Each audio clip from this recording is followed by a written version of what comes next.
duduk saudara. Saya mau ajak saudara nyanyi lagu lama ini saudara. Ini lagu yang berkesan di dalam kehidupan saya. Awal-awal saya menerima Yesus sebagai Tuhan dan Juru Selamat.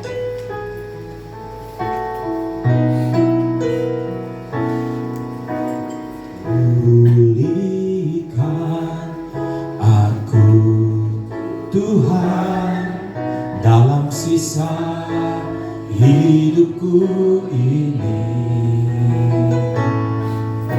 segarkan jiwaku selalu oleh kuasa firman dan Roh-Mu.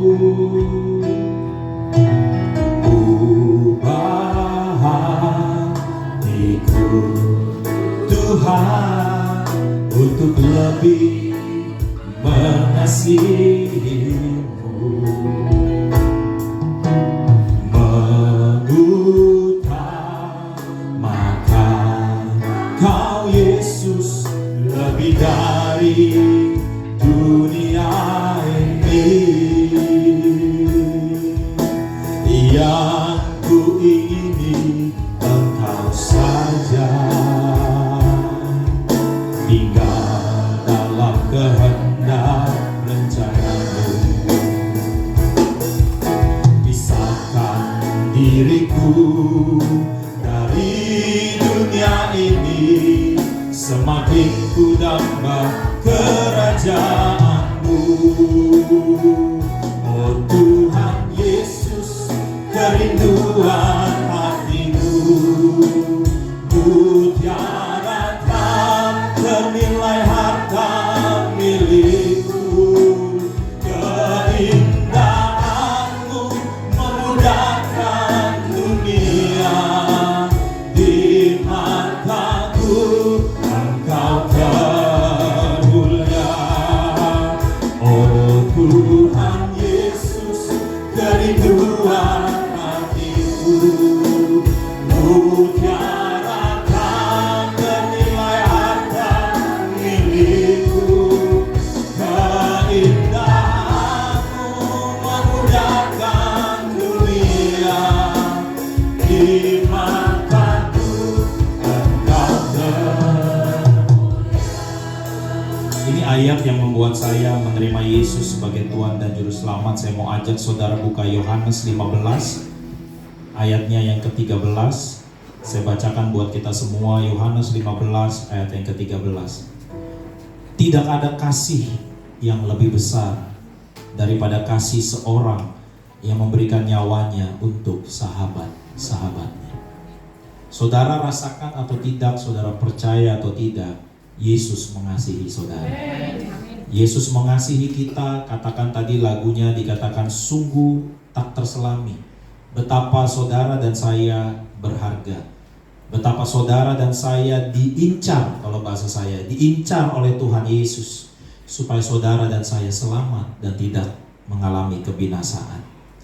Tentu di dalam kehidupan ada 3 hal yang kita cari saudara. Yang pertama adalah sesuatu yang sifatnya pasti. Kita pengen bagaimana apa yang akan terjadi 2 hari kemudian, 3 hari kemudian, bahkan tanpa sadar kita kurang dari 100 hari untuk menuju tahun 2026. Kita juga pengen sesuatu yang pasti, yang kita bisa pegang, yang kita bisa yakini untuk terjadi di dalam kehidupan kita. Kepastian akan omset, kepastian akan karir, kepastian akan anak-anak kita masa depannya seperti apa. Kita semua suka sama yang namanya pasti ini. Selain yang pasti, kita juga suka sama yang kedua yang namanya adalah aman, saudara. Kita suka sama hal-hal yang kita merasa aman. Kalau kita lihat saldo di tabungan kita, lalu kita lihat ini cukup nih buat sekian lama, kita jadi merasa aman. Kita lihat anak-anak kita semuanya sehat, kita merasa aman. Kita lihat bisnis kita semuanya baik-baik, kita merasa aman, saudara. Nah, selain itu yang ketiga adalah selain rasa pasti, rasa aman, kita juga suka sama yang namanya lebih, saudara. Uang yang lebih, ya, sukacita yang lebih gitu ya, bawa omset yang lebih, revenue yang lebih. Kita suka sama segala sesuatu yang lebih. Sehingga kalau kita datang kepada agama, apapun itu agamanya saudara, kebanyakan orang cari 3 ini saudara. Cari yang pasti, cari yang aman, cari yang lebih. Semua orang berdoa, semua orang ingin mengorbankan waktunya, tenaganya untuk 3 hal ini saudara. Saudara bangun pagi-pagi, saudara mandi, saudara siapkan segala sesuatu, saudara pergi kantor, saudara buka toko, saudara buka bisnis. Tentu semua yang saudara lakukan bukankah 3 ini yang saudara cari. Saudara cari yang pasti, saudara cari yang aman, saudara cari yang lebih saudara. Tetapi di dalam perjalanan kehidupan saya dan pembelajaran saya terhadap Alkitab saudara, bahwa semua ketiga ini adalah memang apa yang dicari oleh manusia di bumi ini. Dan itu yang dipermainkan oleh iblis saudara kepada manusia pertama, yaitu Adam dan Hawa. Ketika dia datang kepada Hawa dan berkata, bukankah kamu gak boleh makan semua buah dari pohon-pohon yang ada di taman ini? Lalu Hawa berkata, oh enggak, hanya satu saja yang gak boleh. Lalu iblis berkata, tahu gak kenapa gak boleh? Karena kalau kamu makan buah itu, kamu akan menjadi sama seperti Allah. Bahwa apa yang ditawarkan oleh iblis, saudara, apa yang ditawarkan oleh iblis, iblis membuat Hawa berpikir bahwa selama ini apa yang Tuhan kasih itu berarti belum pasti. Sehingga akhirnya iblis membuat Hawa merasa insecure atau tidak aman. Dan waktu iblis berkata, kalau kamu makan buah dari pohon tersebut, kamu akan sama seperti Allah. Itu bicara bahwa you can be a better person. Kamu bisa jadi sesuatu yang lebih. Banyak kita akhirnya punya sosial media, kita tampil sana sini, kita pengen pakai baju ini, kita pengen punya posisi ini. Sebetulnya 3 ini yang dicari saudara, yaitu pasti, aman, dan juga lebih. Tetapi saudara dan saya berjalan di dalam Tuhan, saudara dan saya berjalan di dalam Tuhan, di dalam dunia yang serba gak pasti, serba gak aman, dan juga serba gak lebih saudara. Minggu lalu baru saja kejadian saudara di semua sinagoga di Inggris, Manchester saudara. Ya 2 orang itu ditusuk sampai mati saudara sedang ibadah. Di beberapa waktu sebelumnya saudara, di sebuah gereja Katolik di Amerika juga mengalami yang namanya penembakan massal. Seolah-olah orang berkata, di manakah tempat yang aman? Bahkan kita tahu beberapa bulan yang lalu ada demonstrasi besar, dan kita sama-sama lihat, tonton di televisi saudara, bahwa apa yang diserbu oleh masyarakat, markas polisi saudara. Kita lihat rumah anggota DPR bahkan dijarah, rumah menteri dijarah. Lah kalau rumah anggota DPR sama menteri bisa dijarah, apalagi rumah rakyat biasa saudara. Seolah-olah kita bertanya, di mana tempat yang aman saudara.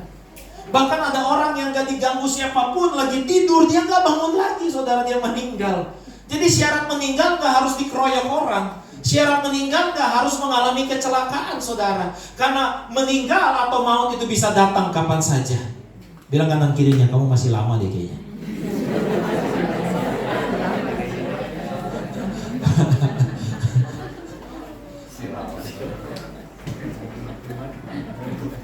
Saya mau ingatkan kepada kita semua, walaupun saudara mungkin ada yang bilang kamu udah bau tanah, tapi belum tentu saudara cepat-cepat ke dalam tanah.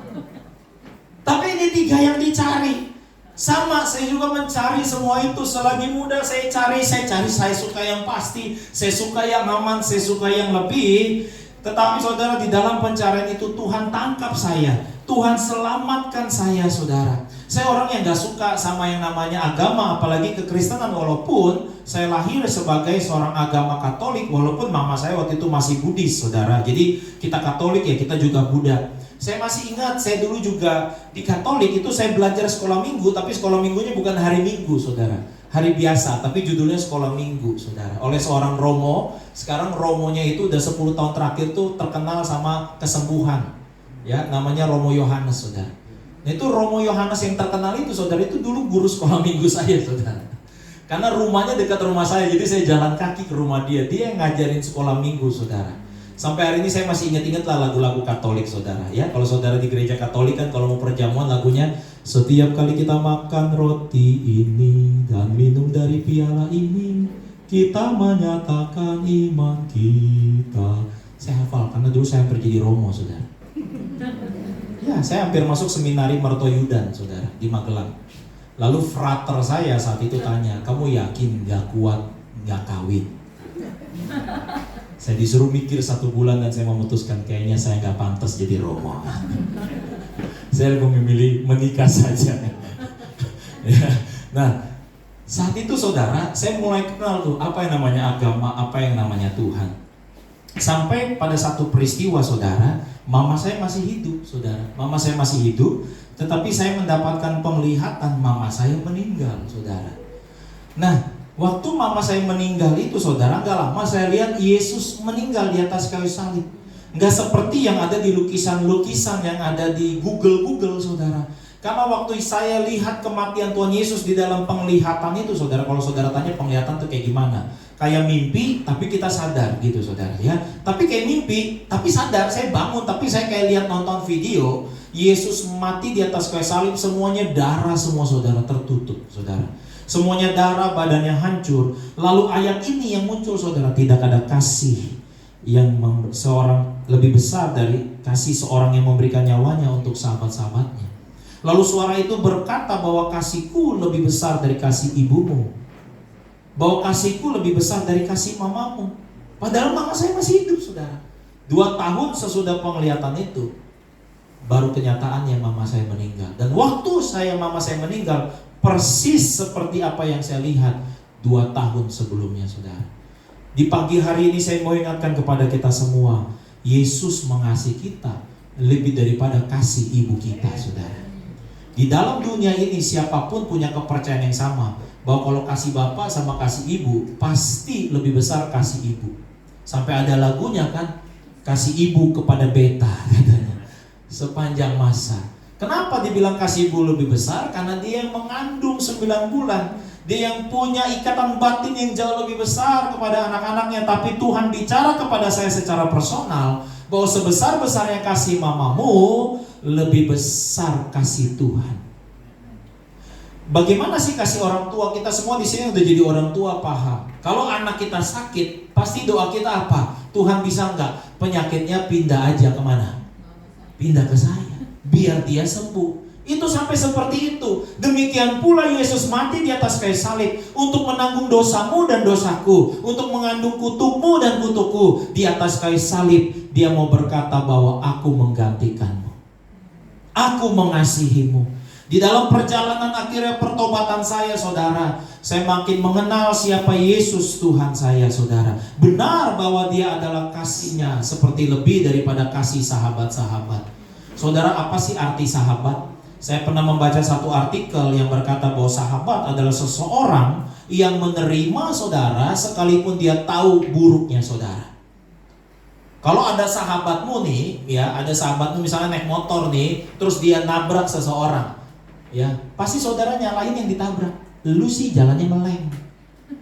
Kenapa? Sampai padahal yang nabrak temanmu sendiri. Kenapa? Karena itu teman saudara. Sahabat adalah seseorang yang menerima kita apa adanya, padahal dia tahu jelek-jeleknya kita, saudara. Sekalipun Yesus tahu keburukan saudara, Yesus tetap mengasihi saudara.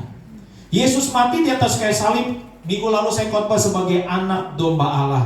Anak domba Allah ini saudara adalah berita yang dicari oleh para malaikat, yang saya mau share kepada saudara di Ibrani pasal yang pertama. Di Ibrani pasal yang pertama, ayat yang pertama dibilang begini, setelah pada zaman dahulu Allah berulang kali dan dalam berbagai cara berbicara kepada nenek moyang kita dengan perantaran siapa? Nabi-nabi. Jadi dulu lewat orang lain nih, lewat mediator saudara, lewat orang lain. Dia ngomong lewat orang lain, lewat nabi-nabi, lewat hakim-hakim, lewat raja-raja. Ya kalau bahasa saya lewat agama-agama saudara. Agama mayoritas di Indonesia mengajarkan, makanya dia suka dengan angka 99 saudara. Kenapa dia suka angka 99? Karena dikatakan secara teologianya, dulu itu agama atau Allah itu digambarkan sebagai sebuah cermin, yang cermin itu jatuh ke bumi dan menjadi pecahannya sejumlah 99. Sehingga satu pecahan ini berkata, oh ini Allah seperti ini. Allah Maha Pengasih dan Maha Penyayang. Oh ini Allah, Allah Maha Perkasa. Oh ini Allah. Jadi 99. Tapi sebetulnya itu dari cermin yang sama. Nah tetapi persoalannya bahwa agama juga nggak bisa kasih saudara kepastian, saudara. Hanya Yesus Kristus yang berkata, kalau engkau percaya kepadaku, engkau tidak binasa, melainkan beroleh hidup yang kekal. Karena semua pemimpin agama pernah lahir, semua pemimpin agama pernah hidup, sama Yesus juga pernah lahir dan hidup. Semua pemimpin agama akhirnya mati, Yesus juga mati, tapi hanya Yesus yang bangkit dari kematian, saudara. Sehingga itu memberikan rasa aman, saudara. Kenapa rasa aman? Karena dia berkata, aku pergi ke sana untuk menyediakan tempat bagimu. Dia pergi ke sana ke surga bukan hanya untuk duduk ongkang-ongkang kaki di sebelah kanan Allah Bapa. Dia duduk di sana untuk menyediakan tempat bagi saudara dan saya. Lalu apa tujuannya? Supaya di mana aku berada, kamu pun berada, saudara. Kenapa dia bilang aku pergi ke sana? Karena dia dari sana, saudara. Karena dia dari surga. Kalau saya ajak saudara ke Jepang, lalu saya nggak pernah ke Jepang, lalu saudara tanya sama saya, Pak Jun pernah ke Jepang? Nggak pernah. Loh, nanti gimana kita kalau ke Hokkaido? Gimana nanti kalau kita ke Nagoya? Gampang, ada Google Map. Tapi saya nggak pernah ke sana, saudara. Saya cuma punya informasi. Sedangkan Yesus bukan cuma punya informasi, Yesus memang berasal dari surga, saudara. Dan dia mengundang saudara dan saya untuk kita di sana, untuk kita ada di sorga, saudara. Sebab itu saudara, dia bilang di ayat yang kedua, maka pada zaman akhir ini, katakan bersama saya, zaman akhir. Ini saudara dan saya hidup di dalam zaman akhir.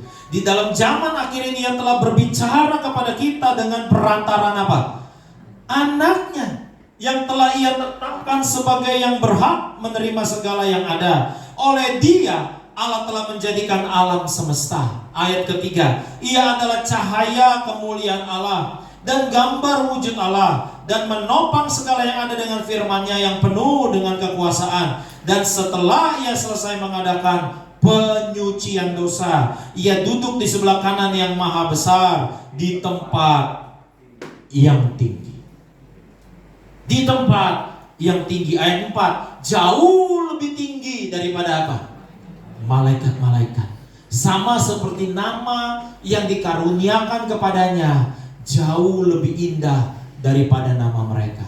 Saya nggak tahu nama-nama malaikat yang lain apa aja. Kita cuma tahu Mikael, kita cuma tahu Gabriel. Lebih dari itu semua cuma karangan-karangan banyak orang. Lebih dari itu saudara mengenal mungkin malaikat inilah, malaikat itulah, mungkin dari kitab-kitab yang dibilang kitab Yudit lah, kitab-kitab Deuterokanonika, saudara. Tapi saya cuma berpatokan pada 66 kitab yang ada di perjanjian lama perjanjian baru ini. Malaikat yang pernah disebut itu cuma Mikael dan juga Gabriel, saudara. Nah, nama-nama yang lain saya nggak tahu, saudara. Mungkin ada namanya Junianto ya, malaikat di sana, saudara. Saya juga nggak tahu, saudara. Tapi dikatakan bahwa nama Yesus lebih mulia, saudara. Alkitab berkata nama Yesus, nama yang di bawah kolong langit ini, nggak ada nama lain yang orang bisa diselamatkan selain di dalam nama Yesus. Bahkan pernah saudara anak-anak Imam Skewa mencoba mengusir setan, saudara. Dia mengusir setan. Bagaimana caranya anak-anak Imam Skewa di Kisah Rasul 19 mengusir setan? Caranya begini, aku mengusir engkau dengan nama Yesus yang diberitakan Paulus. Tiba-tiba orang yang kerasukan setan ini nyerang anak-anak Imam Skewa, saudara. Ya digaruk-garuk mereka, saudara, digebukin mereka, saudara. Lalu orang yang kerasukan ini, iblisnya ngomong apa? Paulus aku tahu, Yesus aku kenal, kamu siapa? Ini orang bejatnya luar biasa anak-anak ini, saudara. Sampai setan aja gak kenal, saudara. Kalau Tuhan gak kenal mah oke lah ya. Setan aja gak kenal, saudara. Ya, kata setan ke mereka, setan lu ya. Paulus aku tahu, Yesus aku kenal, lu siapa? Kebayang gak? Sampai neraka aja gak kenalin. Ini berarti ada di ruang mana mereka nih, saudara? Ada di dunia mana nih anak-anak ini, saudara? Ya, keterlaluan loh. Dia berarti ya registrasi di neraka aja. Oh, gak ada nama lu di sini. Nah, berarti mereka masuk mana? Setan aja gak tahu, saudara. Di kalimat yang lain, di ayat yang lain di kitab Injil dikatakan, saudara, iblis gemetar mendengar nama Yesus, saudara. Jadi kalau saudara masuk, lewat, saudara lagi perjalanan dinas, lewat kuburan, lewat tempat angker, ada kuntilanak, saudara jangan takut. Saudara punya nama Yesus. Di mata kuntilanak, saudara ini kuntil bapak dan kuntil ibu, saudara. Saudara di atasnya. Saudara punya kuasa yang lebih besar. Ya, setan takut sama saudara. Lebih baik setan takut daripada setan minder lihat kelakuan saudara. Kata setan, gile lu. Kalau gue cuti lu gantiin ya. Setan takut sama saudara. Kan saya pernah cerita berkali-kali, saudara. Dulu pendeta Daud Tony itu kan pernah tinggal di rumah saya, saudara. 2 kali loh dia nginep di rumah saya, saudara. Ya, itu pendeta paling sederhana lah ya, cuman siapin tempe, nasi sama teh tawar aja, saudara. Itu kalau makan cuma minta itu doang, sampai saya pikir ini masih dukun kali ya gitu ya. Cuma mintanya nasi putih, tempe sama teh tawar. Udah kita kasih ayam apa nggak dimakan sama dia, saudara. Itu dia berkali-kali cerita, saudara, bagaimana dulu dia bertempur kan sama pendeta Gilbert Lumoindong di Solo, saudara.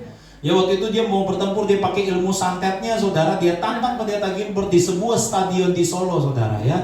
Pagi itu datanglah pendeta Gilbert bersama seluruh pengerja-pengerja gereja setempat, saudara. Mereka bikin lingkaran, di tengah itu ada pendeta Gilbert, di tengahnya itu juga ada Daud Tony, saudara.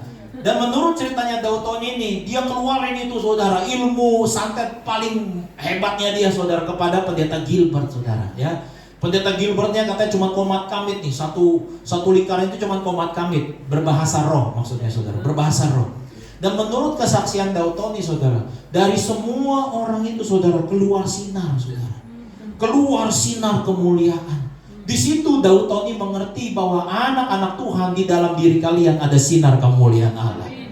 Kenapa? Karena Alkitab berkata Roh Kudus berdiam di dalam kita. Kenapa? Karena tubuh kita adalah bait Allah. Saudara percaya nggak percaya, tubuh saudara bait Allah. Walaupun saudara bikin dosa nih kemarin nih, tetap engkau bait Allah.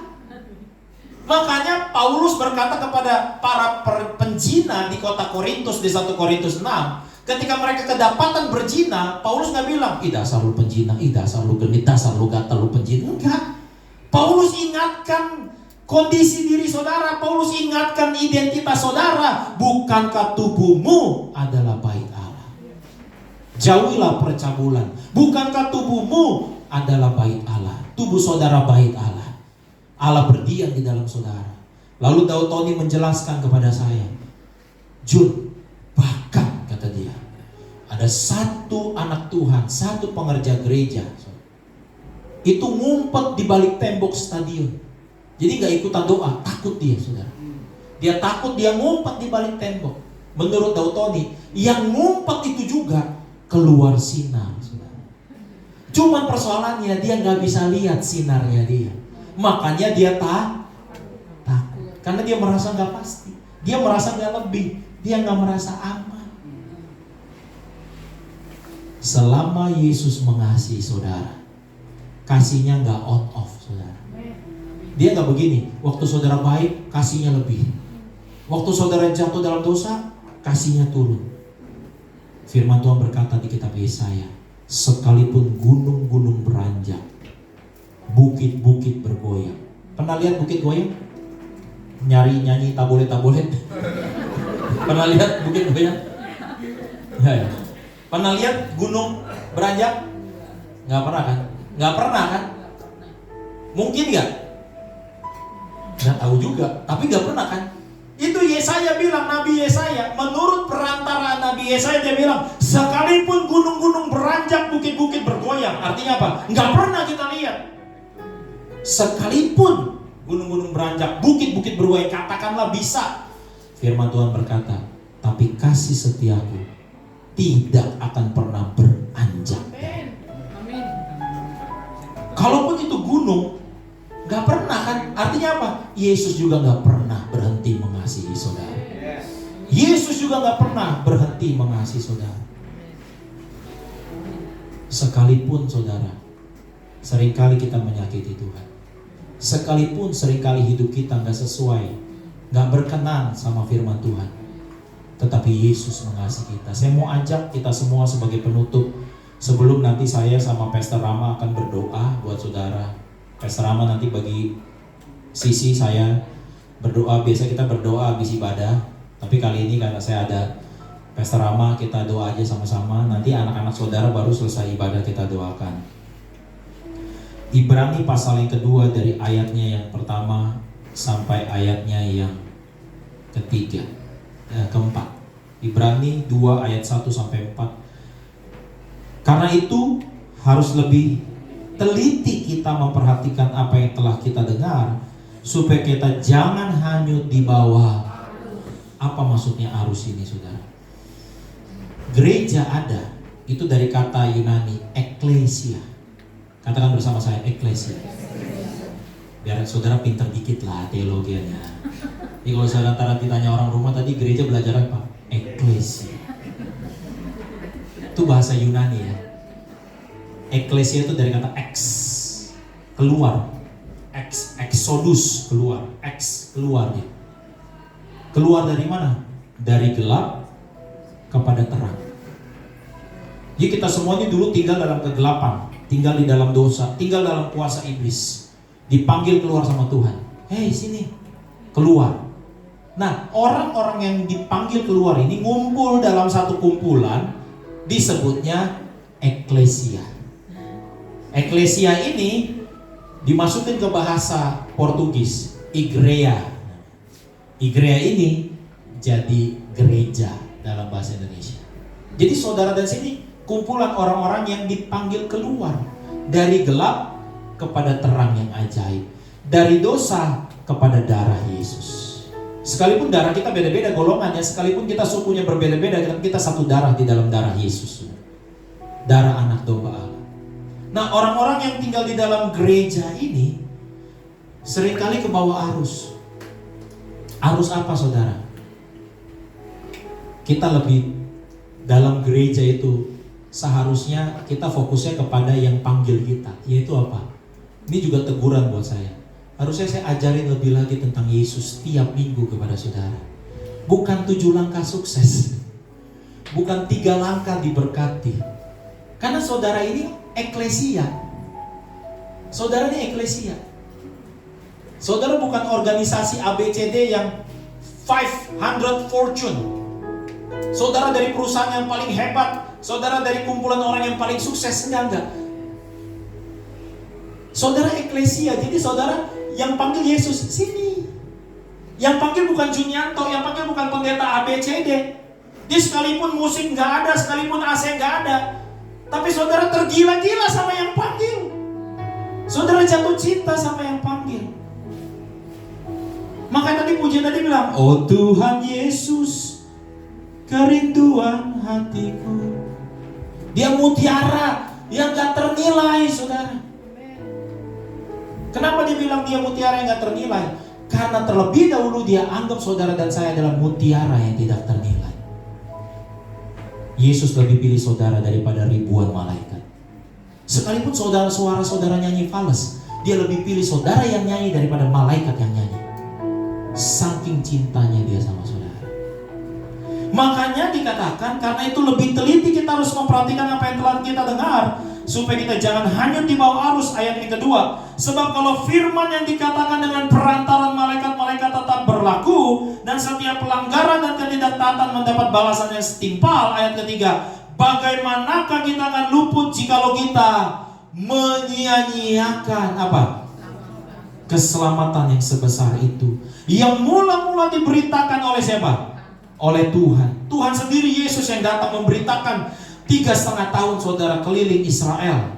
Habis itu oleh mereka yang telah mendengarnya, yaitu rasul-rasul, kepada kita dengan cara yang dapat dipercayai, sedangkan Allah meneguhkan kesaksian mereka oleh tanda-tanda dan mujizat-mujizat, dan oleh berbagai-bagai penyataan kekuasaan dan karunia Roh Kudus yang dibagi-bagikannya menurut kehendak. Ayat kelima, sebab bukan kepada malaikat-malaikat telah ia taklukkan dunia yang akan datang, yang kita bicarakan ini. Ayat 6, ada orang yang pernah memberikan kesaksian dalam suatu nas, katanya, apakah manusia sehingga engkau mengingatnya, atau anak manusia sehingga engkau mengindahkannya. Namun engkau telah membuatnya untuk waktu yang singkat sedikit lebih rendah daripada malaikat-malaikat, dan telah memahkotainya dengan kemuliaan dan hormat. Segala sesuatu telah engkau taklukkan di bawah kakinya. Sebab dalam menaklukkan segala sesuatu kepadanya tidak ada sesuatu pun yang ia kecualikan, yang tidak takluk kepadanya. Tetapi sekarang ini belum kita lihat bahwa segala sesuatu telah ditaklukkan kepadanya.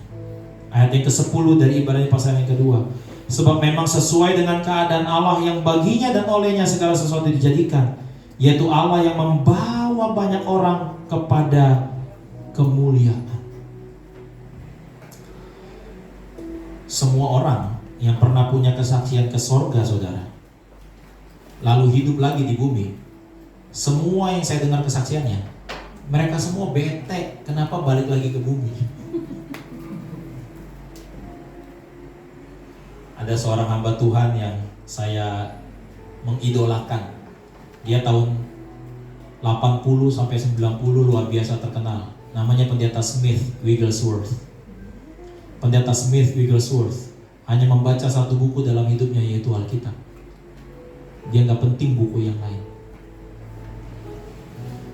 Dia membangkitkan 23 orang mati dengan catatan medis. Bahwa catatan medis sudah menyatakan orang ini meninggal, dan dibikin catatan medis yang baru, orang ini hidup. 23 orang meninggal, saudara. Dimanapun dia berada, saudara, dia suatu ketika disuruh Tuhan ke taman, duduk di tengah taman. Nyatanya ada orang yang duduk di taman itu. Dia duduk di situ, saudara. Tiba-tiba orang itu menangis dan berkata, "Aku butuh Yesus." Tiap pagi dia melek, dia cuma menari-nari buat Tuhan. Dia baca firman, dia berdoa, dan dia tanya sama Tuhan, hari ini saya ngapain? Hidup dia, buat dia katanya hidup cuma Yesus. Cukup ada Yesus. Dia pergi ke pemakaman temannya hidup, saudara. Satu ketika istrinya meninggal. Pada saat istrinya meninggal, dia doakan, dan istrinya hidup lagi, saudara.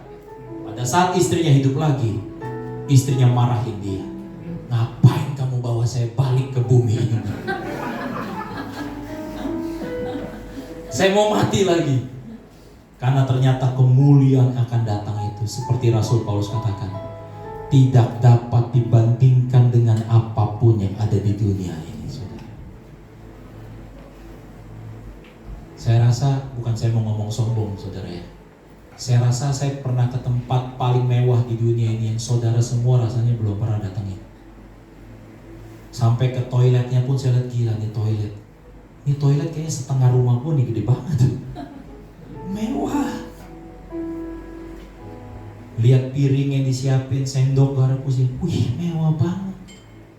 Semewah itu saya pernah datang, saudara. Saya pernah masuk ke Istana Ratu Inggris di Inggris, saudara. Waduh, kamarnya banyak banget. Alkitab berkata, aku pergi ke sana untuk menyediakan tempat bagi. Kata tempat di dalam bahasa Yunaninya punya arti apa, saudara? Istana raja. Satu anak Tuhan dikasih satu istana sama Tuhan.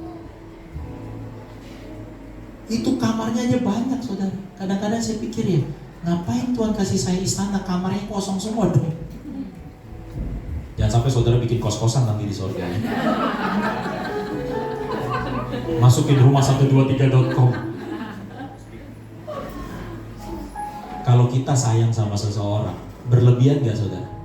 Pasti berlebihan kan? Kita kalau sayang seseorang kan berlebihan kan? Demikianlah sayangnya Tuhan sama saudara.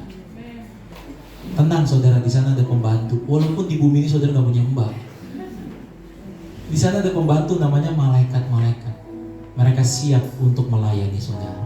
Sekali lagi, kalau saudara dapat penampakan malaikat, saudara jangan norak.